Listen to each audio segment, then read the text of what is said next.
আধুনিক যুগৰ অসম ইতিহাসৰ অন্য এটা ভিডিঅ'লৈ আপোনালোক সকলোকে স্বাগতম জনাইছোঁ। মই ইতিমধ্যে অসম ইতিহাসৰ ওপৰত বহুতো ভিডিঅ' বনাইছোঁ আৰু দুখন প্লেলিষ্ট বনাই মই অলৰেডি এনচিয়েণ্ট আৰু মিডিয়েবলৰ ভিডিঅ'সমূহ এড কৰি দিছোঁ আৰু মডাৰ্ণৰো এখন প্লেলিষ্ট আছে আৰু মডাৰ্ণৰ 2-3টা ভিডিঅ' বনালে এখন প্লেলিষ্টটো শেষ হ'ব। আৰু ভিডিঅ'টো আৰম্ভ কৰাৰ আগতে আপোনালোক সকলোলৈকে এটা ৰিকুৱেষ্ট, যদি আপোনালোকে মোৰ ভিডিঅ'বোৰ চাই আছে তেতিয়াহ'লে মোৰ চেনেলটো প্লিজ ছাবস্ক্ৰাইব কৰি দিব আৰু লাইক কৰি দিব। আপোনালোকৰ এটা ছাবস্ক্ৰিপশ্যন আৰু লাইকে যথেষ্ট উৎসাহ দিয়ে আকৌ এটা নতুন ভিডিঅ' বনাবৰ বাবে। গতিকে আজিৰ ভিডিঅ'টো আৰম্ভ কৰোঁ। ইয়াৰ আগৰ ভিডিঅ'টোত অসমত কেনেকৈ স্বৰাজ পাৰ্টি গঢ়ি উঠিছিলে আৰু ইয়াৰ ভূমিকা কেনেকুৱা ধৰণৰ আছিলে সেই বিষয়ে আলোচনা কৰিছিলোঁ। আৰু আজি আলোচনা কৰিম তাৰ পৰৱৰ্তী সময়ৰ বিষয়ে আৰু তাৰ পৰৱৰ্তী সময়ত আমাৰ অসমত সবতকৈ ইম্পৰ্টেণ্ট যিটো ইনচিডেণ্ট আছিলে, নট অনলি অসমত, গোটেই ইণ্ডিয়াত সবতকৈ ইম্পৰ্টেণ্ট ইনচিডেণ্ট হৈছে চিভিল ডিছঅবিডিয়েণ্ট মুভমেণ্ট। এই চিভিল ডিছঅবিডিয়েন্স মুভমেণ্ট গোটেই ভাৰততেই গঢ় লৈ উঠিছিলে আৰু ইয়াৰ প্ৰভাৱ আমাৰ অসমতো পৰিছিলে। গতিকে ইয়াৰ প্ৰভাৱনো অসমত কেনেকৈ পৰিছিলে সেই বিষয়ে আজি এই ভিডিঅ'টোত আৰম্ভ কৰিম বা এই ভিডিঅ'টোত আলোচনা কৰিম। চিভিল ডিছঅবিডিয়েণ্ট মুভমেণ্ট গোটেই অসমত কেনেকৈ গঢ় লৈ উঠিছিলে সেইটো জনাৰ আগতে আমি অকণমান জানিব লাগিব যে চিভিল ডিছঅবিডিয়েণ্ট মুভমেণ্টটো সৰ্বভাৰতীয় পৰ্যায়ত কেনেকৈ আৰম্ভ হৈছিল। এই আন্দোলনটো আৰম্ভ হৈছিলে 1930 চনত আৰু 1934 চনলৈকে চলিছিলে, অৰ্থাৎ 1930ত আৰম্ভ হৈ পেলাই 1934লৈকে আন্দোলনটো চলিছিলে। আন্দোলনটোৰ গুৰি ধৰিছিলে মহাত্মা গান্ধী আৰু তেওঁ যি ব্ৰিটিছৰ ৰুল আছিলে, ব্ৰিটিছৰ শাসন আছিলে, তাৰ বিৰুদ্ধে এই আন্দোলন গঢ়ি তুলিছিলে। ইয়াৰ মেইন অবজেক্টিভ আছিলে কমপ্লিট ইণ্ডিপেণ্ডেন্স, অৰ্থাৎ পূৰ্ণ স্বৰাজ। আৰু ইয়াৰ যিটো পূৰ্ণ স্বৰাজৰ দাবী হয় বা যিটো পূৰ্ণ স্বৰাজৰ সিদ্ধান্ত সেইটো গ্ৰহণ কৰা হৈছিলে লাহোৰত, যিখন কংগ্ৰেছৰ ছেশ্যন হৈছিলে 1929 চনৰ ডিচেম্বৰ মাহত, সেইখন ছেশ্যনত। আৰু এই আন্দোলনখনে গোটেই ইণ্ডিয়ান ফ্ৰীডম মুভমেণ্টলৈ এটা নতুন যুগৰ সূচনা কৰে বা এটা নতুন অধ্যায় আনে বুলি ক'ব লাগিব। এতিয়া চাওঁ যে বেকগ্ৰাউণ্ড, যে এই আন্দোলনটো কিয় হৈছিলে, কেনেকৈ হৈছিলে আৰু ইয়াৰ মূল কাৰণ কি কি আছিলে। মূলতঃ ইয়াৰ প্ৰধান কাৰণটো আছিলে চাইমন কমিশ্যন। আচলতে 1919 চনত ভাৰত চৰকাৰ আইনখন প্ৰণয়ন কৰা হয় আৰু সেই আইনখনৰ এটা প্ৰভিজন আছিলে যে প্ৰতি 10 বছৰৰ মূৰে মূৰে সেই আইনখন ৰিভিউ কৰা হ'ব। আৰু সেয়েহে সেই আইনখন ৰিভিউ কৰিবৰ কাৰণে 1927 চনত চাইমন কমিশ্যন গঠন কৰা হয়। যিহেতুকে এই কমিশ্যনখনৰ লিডাৰ আছিলে ছাৰ জন চাইমন, সেইকাৰণে এই কমিশ্যনখনৰ নাম হ'ল চাইমন কমিশ্যন। কিন্তু যদিও 1919 চনৰ ভাৰত চৰকাৰ আইনখন ৰিভিউ কৰিবৰ কাৰণে এই কমিশ্যনখন বনোৱা হৈছিলে, কিন্তু ইয়াত এজনো ভাৰতীয় নাছিলে আৰু সেয়েহে এই কমিশ্যনখনৰ তীব্ৰ বিৰোধিতা কৰিছিলে ভাৰতীয়সকলে আৰু তেওঁলোকে এই কমিশ্যনখনক বয়কট কৰিছিলে। আৰু তাৰ ভিতৰত এজন ভাৰতীয় আছিলে লালা লাজপত ৰায়, আৰু লালা লাজপত ৰায়ো এই কমিশ্যনখনৰ বিৰোধিতা কৰিছিলে আৰু প্ৰটেষ্টত অংশগ্ৰহণ কৰিছিলে। আৰু এনে এটা প্ৰটেষ্টত অংশগ্ৰহণ কৰোঁতেই লাঠি চাৰ্জতো লালা লাজপত ৰায়ৰ মৃত্যু হৈছিলে। গতিকে চাইমন কমিশ্যন আৰু লালা লাজপত ৰায়ৰ মৃত্যু হৈছে চাইমন কমিশ্যনৰ এটা আমাৰ যিটো চিভিল ডিছঅবিডিয়েণ্ট মুভমেণ্টৰ এটা উল্লেখযোগ্য কাৰণ। তাৰ পাছত হৈ গ'ল কি, নেহেৰু ৰিপৰ্ট। 1928 চনত 14টা ডিমাণ্ডৰে এখন ৰিপৰ্ট বনাই মতিলাল নেহেৰুৱে ব্ৰিটিছৰ ওচৰত ছাবমিট কৰিছিলে আৰু তেওঁ ভাৰতৰ কাৰণে ডমিনিয়ন ষ্টেটাছ বিচাৰিছিলে। কিন্তু তেওঁলোকে এইটো প্ৰতিশ্ৰুতি লৈছিলে যদি এবছৰৰ ভিতৰত ব্ৰিটিছে কোনো ধৰণৰ ৰেছপন্স নকৰে তেতিয়া তেওঁলোকে এখন নতুন আন্দোলনৰ সূচনা কৰিব। আৰু তেনেই হ'ল, ব্ৰিটিছ গভৰ্ণমেণ্টে কোনো ধৰণৰ ৰেছপন্স দেখুওৱা নাছিলে আৰু সেয়েহে ভাৰতীয়সকলে নেশ্যনেল কংগ্ৰেছে 26 জানুৱাৰী তাৰিখটো পূৰ্ণ স্বৰাজ দিৱস হিচাপে ঘোষণা কৰে আৰু তাৰ পৰৱৰ্তী সময়ত তেওঁলোকে এখন নতুন আন্দোলনৰ আৰম্ভ কৰে, যি আন্দোলনখনৰ নাম হৈছে আইন অমান্য আন্দোলন বা চিভিল ডিছঅবিডিয়েণ্ট মুভমেণ্ট। এইটোৱে হৈছে মেইন বেকগ্ৰাউণ্ড। এতিয়া প্ৰশ্নটো হ'ল যে এই আন্দোলনখন আৰম্ভ কেনেকৈ হয়। এই আন্দোলনখন আৰম্ভ কৰিছিলে মহাত্মা গান্ধীয়ে। মহাত্মা গান্ধীয়ে সেইখিনি সময়ত তেওঁ অনুভৱ কৰিছিলে নিমখ এনেকুৱা এটা বস্তু যিটো কোনো মানুহে 1 পইচা নিদিয়াকৈ পাই আছে, কিন্তু তেনে ক্ষেত্ৰত নিমখৰ ওপৰতো ভাৰতত ব্ৰিটিছ চৰকাৰে টেক্স লগাই ৰাখিছে। গতিকে তেওঁলোকে মটটো ৰাখিলে যে তেওঁলোকে যিখন চল্ট টেক্স এক্ট আছিলে সেই এক্টখন অমান্য কৰিব। আৰু এনেকৈ চল্ট টেক্সৰ যিখন এক্ট হয় 1882ত এখন জাৰি কৰা হৈছিলে, এই এক্টখন অমান্য কৰি পেলাই এই আন্দোলনখন আৰম্ভ কৰে। আৰু সেয়েহে চল্ট অৰ্থাৎ নিমখক চিভিল ডিছঅবিডিয়েণ্ট মুভমেণ্টৰ এটা চিম্বল বুলি ক'ব পাৰি। এই এক্টখন কেনেকৈ তেওঁ অমান্য কৰিছিলে, দাণ্ডি মাৰ্চ বুলি কোৱা হয় এই ঘটনাটোক। 22 মাৰ্চত মহাত্মা গান্ধীয়ে সবৰমতী আশ্ৰমৰ পৰা তেওঁৰ 78 জন ফলোৱাৰ্ছক লৈ 78 জন ফলোৱাৰ্ছক লৈ দাণ্ডিলৈ যাত্ৰা কৰে। আৰু দাণ্ডিলৈ যাত্ৰা কৰি পেলাই তেওঁ 6 এপ্ৰিল তাৰিখে গৈ পেলাই দাণ্ডি পায় আৰু দাণ্ডি পাই পেলাই তেওঁ চল্ট বনাই পেলাই যিখন চল্ট এক্ট আছিলে সেই এক্টখন অমান্য কৰে। আৰু যিহেতুকে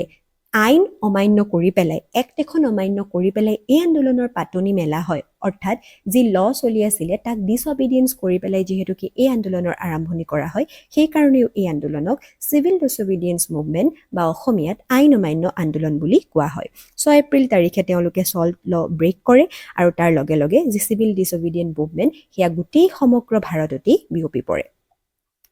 এতিয়া চাওঁ যে ইয়াৰ মেজৰ ফিচাৰ্ছ কি আছিলে ইয়াৰ মেজৰ ফিচাৰ্ছৰ ভিতৰত হৈ গ'ল যিসকল ভাৰতীয় আছিলে তেওঁলোকে কিছু এৰিয়াত ব্ৰিটিছক টেক্স দিবলৈ মানে অমান্য কৰিছিলে বা টেক্স দিব বিচৰা নাছিলে বহুতো লোকে গভৰ্ণমেণ্ট ছাৰ্ভিচৰ পৰা তেওঁলোকে ৰিজাইন দিছিলে আৰু মহিলা ষ্টুডেণ্ট ফাৰ্মাৰ্ছ অৰ্থাৎ পিজেণ্টছ মুঠতে সৰ্বভাৰতীয় পৰ্যায়ত সকলো শ্ৰেণীৰ লোকেই এই আন্দোলনত অংশগ্ৰহণ কৰিছিলে তাৰপিছত আহিলে গভৰ্ণমেণ্টৰ ৰেছপন্স কেনেকুৱা আছিলে গভৰ্ণমেণ্টৰ ৰেছপন্স বুলি ক'লে ব্ৰিটিছ গভৰ্ণমেণ্টে যিকোনো প্ৰকাৰে এই আন্দোলনখন তেওঁলোকে মানে ডমিনেট কৰিবৰ কাৰণে বিচাৰিছিলে আৰু তাৰ কাৰণে লাঠি চাৰ্জ কৰিছিলে তাৰোপৰি 1931 চনত গান্ধী আৰু ইৰায়নৰ মাজত এখন পেক্ট হৈছিলে যিখনক গান্ধী আৰউইন পেক্ট বুলি কোৱা হয় আৰু সেই পেক্টত উল্লেখ আছিলে যে এই আইন অমান্য আন্দোলনখন বন্ধ কৰা হ'ব চিভিল ডিছঅবিডিয়েন্ট মুভমেণ্টখন বন্ধ কৰা হ'ব আৰু মহাত্মা গান্ধীয়ে যি দ্বিতীয় ঘূৰণীয়া মেছমেল অৰ্থাৎ ছেকেণ্ড ৰাউণ্ড টেবল কনফাৰেন্স তাত অংশগ্ৰহণ কৰিব মহাত্মা গান্ধীয়ে ছেকেণ্ড ৰাউণ্ড টেবল কনফাৰেন্সত অংশগ্ৰহণ কৰিবৰ কাৰণে যায় 1931 চনত কিন্তু তাতে কোনো ধৰণৰ ভাৰতক স্বাধীনতা দিয়া বা ভাৰতক ডমিনেন্ট ষ্টেটাছ দিয়া কোনো ধৰণৰ কথাৰ বিষয়ে আলোচনা নহয় যাৰ কাৰণে তেওঁ ডিসএপইণ্ট হয় আৰু তাৰ পিছতেই এই 1932 চনত বহুতো লোকক কি কৰা হয় গ্ৰেপ্তাৰ কৰা হয় মহাত্মা গান্ধীকো গ্ৰেপ্তাৰ কৰা হয় আৰু তাৰ ফলশ্ৰুতিত লাহে লাহে এই আন্দোলনৰ যি মানে যি অগ্নি আছিলে সেয়া লাহে লাহে কমিবলৈ আৰম্ভ কৰে বা যি এই আন্দোলনৰ স্প্ৰেড আছিলে সেয়া লাহে লাহে কমিবলৈ আৰম্ভ কৰে আৰু 1934 চনত অফিচিয়েলি এই আন্দোলনটো বন্ধ কৰি দিয়া হয় কাৰণ মুখ্য যিসকল নেতা আছিলে তেওঁলোককে এৰেষ্ট কৰি লয় ব্ৰিটিছে কিন্তু যিয়ে নহওক এই আন্দোলনখনে যি নেশ্যনেলিষ্ট স্প্ৰিট আছিলে অৰ্থাৎ যি জাতীয়তাবাদ আছিলে আৰু যি মাছ পাৰ্টিচিপেশ্যন আছিলে সেয়া যথেষ্ট দৃঢ় কৰি যায় ভাৰতীয় স্বাধীনতা আন্দোলনৰ ক্ষেত্ৰত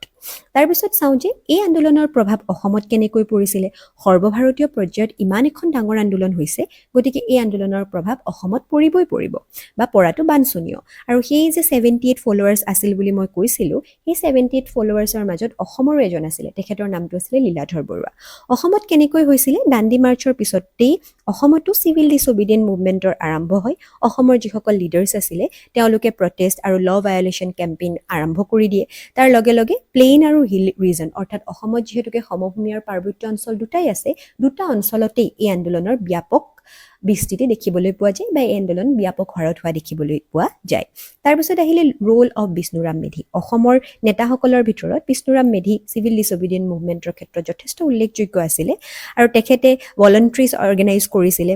মোবিলাইজ কৰিছিলে পাব্লিক পাৰ্টিচিপেশ্যন আৰু তাৰ লগতে এনকাৰেজ কৰিছিলে যাতে ফৰেইন গুডছ বিদেশী বস্তু তেওঁলোকে বয়কট কৰে আৰু বিদেশী ইনষ্টিটিউশ্যনছ অৰ্থাৎ ব্ৰিটিছ ইনষ্টিটিউশ্যনছ ব্ৰিটিছৰ স্কুল কলেজ যাতে ভাৰতীয়সকলে অসমৰ লোকসকলে মূলতঃ বৰ্জন কৰে তাৰোপৰি বেলেগ বহুতো নেতা আছিলে যেনেকৈ তৰুণ ৰাম ফুকন অমিয় কুমাৰ দাস সিদ্ধিনাথ শৰ্মা পীতাম্বৰ গোস্বামী গুমধৰ সত্ৰাধিকাৰ লক্ষীধৰ শৰ্মা এওঁলোক হৈছে উল্লেখযোগ্য আৰু ষ্টুডেণ্টসকলৰ যি পাৰ্টিচিপেশ্যন আছিলে সেয়া সঁচাকৈ উল্লেখযোগ্য আছিলে বিশেষকৈ অসমৰ ক্ষেত্ৰত যিবিলাক নেশ্যনেল স্কুল সেইখিনি সময়ত বনোৱা হৈছিলে যাতে ব্ৰিটিছৰ স্কুল কলেজ এৰি অসমৰ ষ্টুডেণ্টসকলে নেশ্যনেল স্কুলত জাতীয় স্কুলত নামভৰ্তি কৰিব পাৰে আৰু অসমৰ চিভিল ডিছঅবিডিয়েন্স মুভমেণ্ট বুলি ক'লে বা অসমত আইন অমান্য আন্দোলন বুলি ক'লে মেইন ইম্পৰ্টেণ্ট পইণ্ট হৈছে কানিংহাম চাৰ্কুলাৰ আইন অমান্য আন্দোলনৰ সময়তেই অসমৰ যিজন ডিৰেক্টৰ অফ পাব্লিক ইনষ্ট্ৰাকশ্যন আছিলে তেখেতৰ নামটো হৈছে J.R. কানিংহাম বা জন আৰ কানিংহাম আৰু তেখেতে এটা নতুন চাৰ্কুলাৰ সেইটো টাইমত জাৰি কৰিছিলে 1930 চনত আৰু সেই চাৰ্কুলাৰটোৰ নাম হৈছে কানিংহাম চাৰ্কুলাৰ আৰু সেই সময়ত চিভিল ডিছঅবিডিয়েন্স মুভমেণ্ট যেতিয়া আৰম্ভ হৈছিলে অসমত বহুতো ষ্টুডেণ্টে এই আন্দোলনত অংশগ্ৰহণ কৰিছিলে আৰু এই ষ্টুডেণ্টৰ পাৰ্টিচিপেশ্যন বন্ধ কৰিবৰ কাৰণে তেখেতে কানিংহাম চাৰ্কুলাৰ জাৰি কৰিছিলে আৰু এই চাৰ্কুলাৰ অনুযায়ী ছাত্ৰ ছাত্ৰী আৰু তেওঁলোকৰ অভিভাৱকে এটা লিখিত প্ৰতিশ্ৰুতি দিব লাগিছিল যে তেওঁলোকে কোনো ৰাজনৈতিক আন্দোলনত অংশ নল'ব যদি কোনো ছাত্ৰই এই নিয়ম ভংগ কৰে তেন্তে তেওঁক স্কুল বা কলেজৰ পৰা বহিষ্কাৰ কৰা হ'ব তেওঁ যদি কিবা স্কলাৰশ্বিপ পাইছে সেই স্কলাৰশ্বিপ সম্পূৰ্ণৰূপে বন্ধ কৰা হ'ব আৰু তেখেতক শাস্তি দিব আৰু কিন্তু এই চাৰ্কুলাৰৰ প্ৰভাৱটো কমপ্লিটলি নেগেটিভলি অসমত পৰিলে অসমৰ ছাত্ৰ যিসকল আছিলে ছাত্ৰ ছাত্ৰী তেওঁলোকৰ ব্ৰিটিছৰ প্ৰতি অসন্তুষ্টি দিনে দিনে আৰু বেছি হ'বলৈ ধৰিলে আৰু বহুতে বেছি সক্ৰিয়ভাৱেহে আন্দোলনত অংশগ্ৰহণ কৰা দেখিবলৈ পোৱা গ'ল তাৰপিছতে হ'লে যে যিসকল ওমেন্স আছিলে আৰু যিসকল হিলি এৰিয়াৰ লোক আছিলে ফৰ এক্সাম্পল ৰাণী গদেহু তেখেতেও এই আন্দোলনত সক্ৰিয় অংশগ্ৰহণ কৰিছিলে হিল এৰিয়াত মুভমেণ্ট বিশেষকৈ এণ্টি কলনিয়েল ৰেজিষ্টেঞ্চৰ কাৰণে তেওঁলোকে মুভমেণ্ট কৰিছিলে তাৰোপৰি তেওঁলোকে কি কৰিছিলে নেশ্যনেলিষ্ট আইডিয়া গোটেই অসমত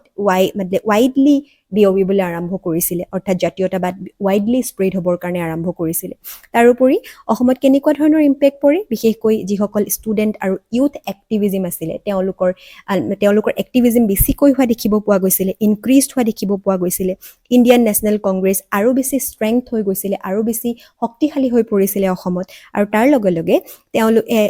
পৰৱৰ্তী যিবিলাক আন্দোলন আছিলে সেই আন্দোলনৰ কাৰণে এই আইন অমান্য আন্দোলনে এখন প্ৰপাৰ গ্ৰাউণ্ড অৰ্থাৎ এটা ফাউণ্ডেশ্যন লেভেল প্ৰিপেয়াৰ কৰি থৈ গৈছিল বুলি ক'ব পাৰি এতিয়া আহি পালোঁ আমি কনক্লুজন চিভিল ডিছঅবিডিয়েণ্ট মুভমেণ্টক এটা টাৰ্ণিং পইণ্ট বুলি ক'ব পাৰি সমগ্ৰ ভাৰতীয় স্বাধীনতা আন্দোলনৰ আৰু ই যিটো নেশ্যনেলিজিম আছিলে যিটো জাতীয়তাবাদ আছিলে সেই জাতীয়তাবাদক মাছ মুভমেণ্টলৈ কনভাৰ্ট কৰিছিলে আৰু অসমতো অসমৰ লোকসকলৰ মাজতো পলিটিকেল কনচিয়াছনেছ বৃদ্ধি পাইছিলে আৰু ফিউচাৰ মুভমেণ্টৰ কাৰণে এটা লেট ফাউণ্ডেশ্যন ই তৈয়াৰ কৰি থৈ গৈছিলে আৰু যেতিয়াই লাহে লাহে সমগ্ৰ ভাৰতত এই আন্দোলনৰ মুখিমূৰ হ'বলৈ আৰম্ভ কৰে শেষ হ'বলৈ আৰম্ভ কৰে তাৰ লগে লগে অসমতো চিভিল ডিছঅবিডিয়েণ্ট মুভমেণ্ট অন্ত ঘটিছিলে মূলতঃ ক'বলৈ গ'লে চিভিল ডিছঅবিডিয়েণ্ট মুভমেণ্ট 1930 চনত আৰম্ভ হৈছিলে আৰু 1934 চনলৈকে চলিছিলে কিন্তু এই মুভমেণ্টৰ প্ৰথম যিটো ফেজ হয় অৰ্থাৎ 1930 পৰা 31লৈকে সেই সময়খিনিত এই মুভমেণ্টটো যথেষ্ট বেছি সক্ৰিয় আছিলে আৰম্ভ কৰিছিলে মহাত্মা গান্ধীয়ে দাণ্ডি মাৰ্চৰ জৰিয়তে দাণ্ডি মাৰ্চ তেওঁ আৰম্ভ কৰিছিলে 12 মাৰ্চ তাৰিখে আৰু শেষ হৈছিলে 6 এপ্ৰিলত আৰু দাণ্ডি মাৰ্চৰ পাছত তেখেতে তাতে তেওঁ সল্ট আইন যিখন হয় ভংগ কৰিছিলে আৰু আইন ভংগ কৰি আৰম্ভ কৰাৰ কাৰণে this movement is known as civil disobedience movement বা আইন অমান্য আন্দোলন আৰু অসমতো ইয়াৰ প্ৰভাৱ পৰা দেখিবলৈ পোৱা যায় আৰু অসমত কি হৈছিলে যে যেতিয়া বিষ্ণুৰাম মেধি তৰুণৰাম ফুকন তেওঁলোক মূলতঃ মেইন ইম্পৰ্টেণ্ট লিডাৰ আছিলে এই আন্দোলনটোৰ আৰু তেওঁলোকে এই আন্দোলনটোত সক্ৰিয় ভূমিকা পালন কৰে ছাত্ৰ ছাত্ৰীসকলৰ যথেষ্ট সক্ৰিয় ভূমিকা দেখিবলৈ পোৱা যায় আৰু ছাত্ৰ ছাত্ৰীসকলৰ সক্ৰিয় ভূমিকা কমাবৰ কাৰণে কানিংহাম চাৰ্কুলাৰো 1930 জাৰি কৰা হৈছিলে কিন্তু তাৰ কমপ্লিটলি এটা ওলোটা প্ৰভাৱ অসমত দেখিবলৈ পোৱা গ'ল আৰু সমগ্ৰ ভাৰতত যেতিয়া এই আন্দোলনৰ মহিমূৰ হয় অৱসান হয় তাৰ লগে লগে অসমতো শেষ হয় কিন্তু ই পৰৱৰ্তী আন্দোলনৰ কাৰণে এখন প্ৰপাৰ গ্ৰাউণ্ড বা এটা প্ৰপাৰ ফাউণ্ডেশ্যন গঢ়ি থৈ গৈছে বুলি ক'ব পাৰি আজিলৈ ইমানেই যদি আপোনালোকে ভিডিঅ'টো চাই ভাল পালে লাইক শ্বেয়াৰ কমেণ্ট আৰু ছাবস্ক্ৰাইব কৰি দিব ধন্যবাদ